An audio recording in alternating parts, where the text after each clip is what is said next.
it's a fun, exciting conversation because it's a lifestyle.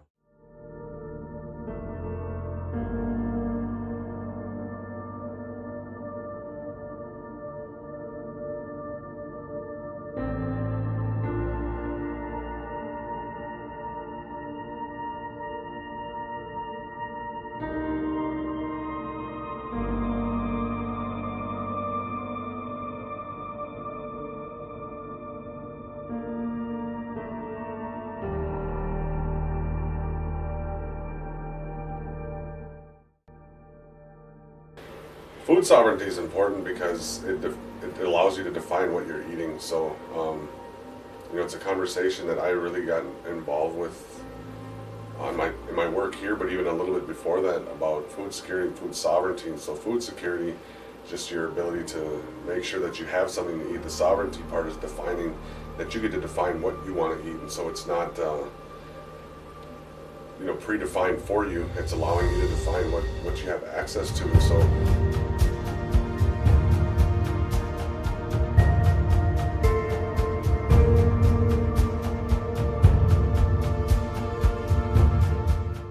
the commodity foods, like, I understand the intent of it and the dependency part of it, but there was access to food, I guess, and so, like, grateful that there was something there.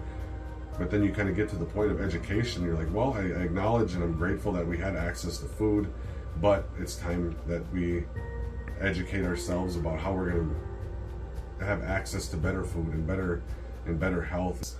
You go to the grocery store, and the cheapest food is never in the front. And so in Leech Lake, buying the grocery store, that was a part of the conversation, is that not just buying a grocery store to buy a business, but buying a grocery store because that's a big focal point of where people get access to their food, is that you're able to provide that opportunity. So even like with marketing within the store, you don't probably see it yet today, but you do see a salad bar there, which is it's an option.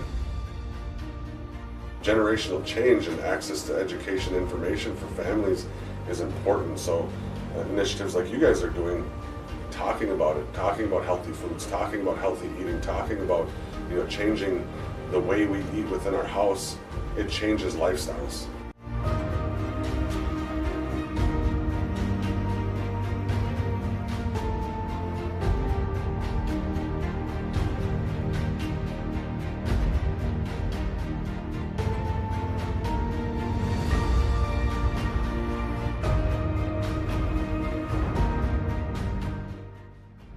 I didn't grow up hunting. I grew up in Minneapolis, and I moved up in my early mid-teens back up to Leech Lake, but I didn't move into a family that was hunting and fishing seasonally, so my knowledge of it wasn't there. Didn't have anybody to kind of incorporate me into that lifestyle.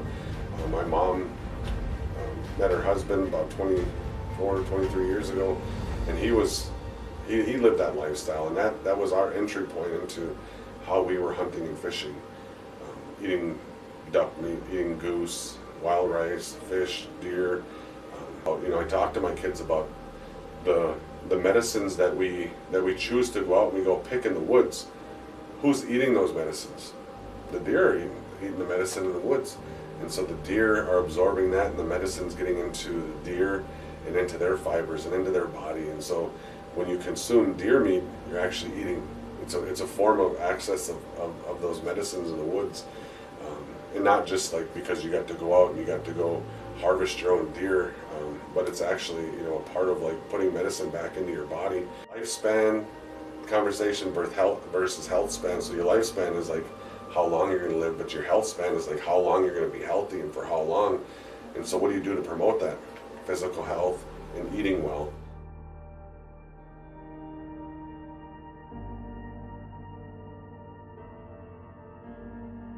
Akawe, Anishinaabewanjigen.